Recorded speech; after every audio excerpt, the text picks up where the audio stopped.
السلام علیکم۔ میں مہک خان آپ کی خدمت میں لے کر حاضر ہوں کہانی آسیبی گھر۔ ہم لوگ ان دنوں بہت پریشان تھے۔ بات یہ تھی کہ مکان مالک نے ہمیں گھر خالی کرنے کا نوٹس دے دیا تھا۔ میرے والد سرکاری ملازم تھے، تنخواہ بس اتنی تھی کہ گزر اوقات ہو جاتی تھی۔ میں ابھی زیر تعلیم تھا۔ مجھ سے 2 چھوٹی بہنیں تھیں، وہ بھی اسکول میں پڑھ رہی تھیں، لہٰذا آمدنی کا کوئی دوسرا وسیلہ نہیں تھا۔ ایسے میں اپنا گھر بنانا تو دور کی بات تھی، لیکن کوئی معقول گھر کرائے پر بھی نہیں لے سکتے تھے۔ موجودہ گھر ہمارے پاس گزشتہ 15 برس سے تھا۔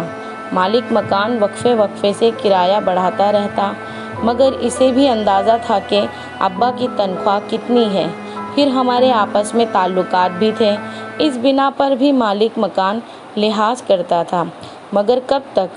آخر اسے یہی ترکیب سوجھی کہ مکان خالی کروا کر اس میں کچھ رد و بدل کر کے نئے کرایہ داروں کو زیادہ کرائے پر دے دے۔ دوسرا فائدہ اسے یہ تھا کہ ایڈوانس کی معقول رقم مل جاتی۔ ہم سے تو اس نے کوئی رقم نہیں لی تھی۔ ابا کو بھی احساس ہو گیا تھا کہ مکان مالک کیا چاہتا ہے۔ ابا اس پوزیشن میں نہیں تھے کہ منہ مانگا کرایہ ادا کر سکتے، سو انہوں نے بھی اس میں عافیت جانی کہ کوئی اور مکان تلاش کر لیں۔ جس مکان میں ہم رہ رہے تھے وہ پرانی طرز کا تھا، نقشہ بھی عام سا تھا۔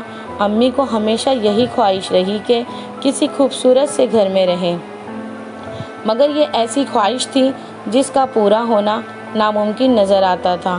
اب جو نئے مکان کی تلاش شروع ہوئی تو امی کی خواہش نے پھر سر اٹھایا۔ مجھے بڑا دکھ ہوتا تھا کہ میں اپنی امی کو صبح سے شام تک ہم لوگوں کی خدمت کرتی رہتی ہیں، کبھی اچھا پہنا نہ اچھا کھایا، چھوٹی چھوٹی ناآسودہ خواہشوں کے جال میں جکڑی رہیں۔ وہ اس پرانی طرز کے گھر کو بھی سجاتی سنوارتی رہتی تھیں۔ آنگن کچا تھا، مگر اماں نے پانی چھڑک چھڑک کر سیمنٹ جیسا بنا دیا تھا۔ دیواروں کے ساتھ ساتھ گلاب، موتیے کے پودے اور دیواریں پر چمیلی چڑھائی ہوئی تھی۔ برآمدے میں گملوں پر کیروں پھیرو کر اس میں سدا بہار پودے لگا کر اس کو سجایا ہوا تھا۔ ان کی بڑی خواہش تھی کہ اللہ میاں کبھی ان کے دن بھی پھیر دے اور انہیں بھی ایک خوبصورت گھر مل جائے۔ یہ ایسی خواہش تھی جو اکثر ان کی زبان پر آ جاتی تھی۔ ابا ان کی اس خواہش پر چڑ جاتے اور اکثر ہی دونوں میں تلخ کلامی ہو جاتی۔ اب مکان مالک نے جب مکان خالی کروانے کا تہی کر ہی لیا تو ناچارہ ابو کو نیا گھر ڈھونڈنا پڑا۔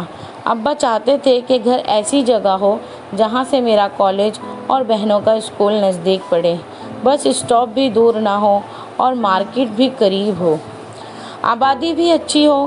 یہ تمام خوبیاں کرائے کے مکان میں نہیں مل سکتی تھیں۔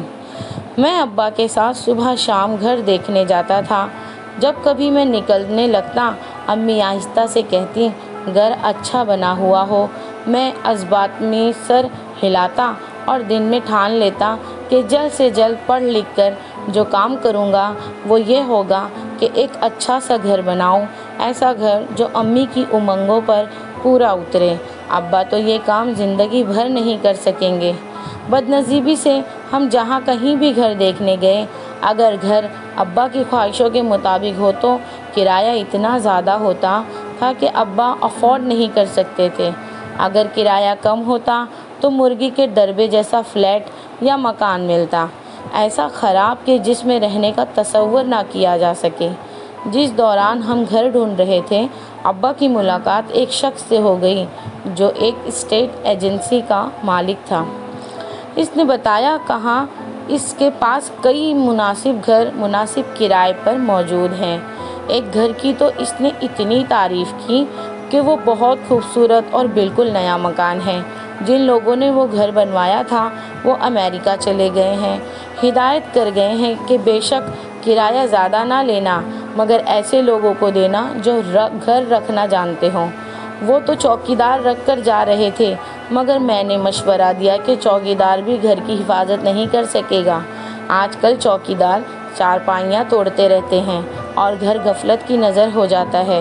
بچے شیشے توڑ دیتے ہیں، دیواروں سے کود کر پھول پودے اجاڑ دیتے ہیں۔ اس نے مزید بتایا کہ گھر بہت اچھا ہے، بس آبادی سے ذرا دور ہے، تھوڑا سا پیدل چلنے کے بعد اسٹاپ موجود ہے اور بازار وغیرہ بھی ہے۔ ابا کا خیال تھا کہ جیسے گھر وہ بتا رہا ہے اس کا کرایہ بہت زیادہ ہوگا، پھر آبادی سے دور ہوگا تو میری بہنوں اور مجھے اسکول جانے میں وقت ہوگی۔ ابا تو اپنی 20 سال پرانی بائک پر آفس چلے جاتے تھے۔ ابا نے انکار کرنا چاہا تو وہ شخص سر ہو گیا کہ آپ آئیں تو صحیح، ایک نظر گھر دیکھ لیں، پھر کرایہ پوچھیے گا، اگر آپ کی مرضی کے مطابق نہ ہوا تو بے شک نہ لیں، کوئی زبردستی نہیں ہے۔ آخر کچھ روز بعد ہر جگہ سے مایوس ہو کر میں اور ابا اس علاقے میں پہنچ گئے جہاں وہ گھر موجود تھا۔ اس علاقے سے کچھ دور اس شخص کی اسٹیٹ ایجنسی تھی۔ جب ہم وہاں پہنچے تو یہ دیکھ کر حیران رہ گئے، وہ کوئی چھوٹا موٹا گھر نہیں تھا بلکہ بہت خوبصورت بنگلہ تھا۔ باہر یہاں سے وہاں تک لان تھا، پھول پودے تھے، مگر دیکھ بھال نہ ہونے کی وجہ سے گھاس لمبی ہو گئی تھی اور پودے تقریباً سوکھ رہے تھے، مگر گھر بہت شاندار تھا۔ 3 bedroom, drawing room, American kitchen, tiles لگے تھے، باتھ روم، ان میں خوبصورت ٹب اور جدید طرز کے نلکے اور شاور لگے ہوئے تھے۔ یہ تم ہمیں کہاں لے آئے بھائی؟ ابا سٹپٹا کر بولے، ہم اس قابل نہیں ہیں کہ اس بنگلے کا کرایہ ادا کر سکیں، ہمیں تو کوئی چھوٹا موٹا گھر چاہیے، یہ محل ہم کیا کریں گے؟ صاحب، آپ کو بتایا نا کہ مالک مکان اس کے کرائے کی فکر میں نہیں ہے، وہ تو یہ چاہتے ہیں کہ اس گھر کی دیکھ بھال ہوتی رہے، ورنہ انہیں تو الٹا چوکیدار کو پیسے دے کر رکھنا پڑتا۔ آپ جتنا کرایہ اس گھر کا دے رہے ہیں، جہاں آپ رہتے ہیں اتنا ہی دے دیجیے گا، میں مطمئن ہو جاؤں گا کہ میں نے گھر کسی شریف آدمی کے حوالے کیا ہے۔ کیا مطلب؟ میں تو اس مکان کے صرف 1500 دیتا ہوں۔ ابا نے چبھتی ہوئی نگاہوں سے اسے دیکھا۔ 1500؟ وہ آدمی ذرا چپ ہو گیا۔ اچھا یہ بتائیے کہ آپ لوگ گھر کی دیکھ بھال تو صحیح رکھیں گے نا؟ بعض لوگ گھر کا ستیہ ناش کر دیتے ہیں۔ دراصل مجھے میرے دوست نے بتایا تھا کہ آپ کی وائف نے گھر بہت اچھا رکھا ہوا ہے۔ اس شخص نے ابا کے ایسے دوست کا حوالہ دیا جو اتفاق سے اس کا بھی جاننے والا تھا اور اسی نے اس شخص کی ملاقات کروائی تھی۔ ٹھیک ہے ابا، گھر اچھا ہے، امی تو کتنا خیال رکھتی ہیں گھر کا۔ میں نے فوراً حامی بھر لی۔ شام کو امی کو لے آئیں گے، وہ گھر دیکھ کر خوش ہو جائیں گی۔ میں بائک پر فرحہ اور صبا کو اسٹاپ تک چھوڑ دیا کروں گا، میرے لیے تو اسٹاپ زیادہ دور نہیں ہے۔ اور کیا جوان بچے ہو، اس شخص نے فوراً کہا۔ ابا سوچ میں پڑ گئے، اس کے سوا چارہ بھی نہیں تھا اور کوئی دوسرا گھر بھی دستیاب نہیں تھا، تو کرایہ بہت تھا۔ ٹھیک ہے، میں کل آ کر بتاؤں گا، ابا نے جواب دیا۔ میں راستے بھر ابا کو قائل کرتا رہا کہ ابا گھر بہت اچھا ہے، آس پاس اور بھی گھر بن رہے ہیں، پھر مالک مکان طویل عرصے کے لیے باہر گئے ہیں، فی الحال 4-5 برس تک ان کے آنے کی امید نہیں، اس عرصے میں میں نوکر ہو جاؤں گا تو ہم اپنا گھر لے لیں گے۔ دراصل میں چاہتا تھا کہ امی خوش ہو جائیں۔ گھر پہنچ کر سب سے پہلے امی کو خوشخبری سنائی۔ امی تو ایک دم پرجوش ہو گئیں۔ اندھیرا نہ ہو جاتا تو میں ابھی چلی جاتی، وہ خوش ہو کر بولی۔ ابا کسی کام سے باہر گئے تو میں نے دل کھول کر اس گھر کی تعریفیں کی اور ایک ایک چیز کی تفصیل بتائی۔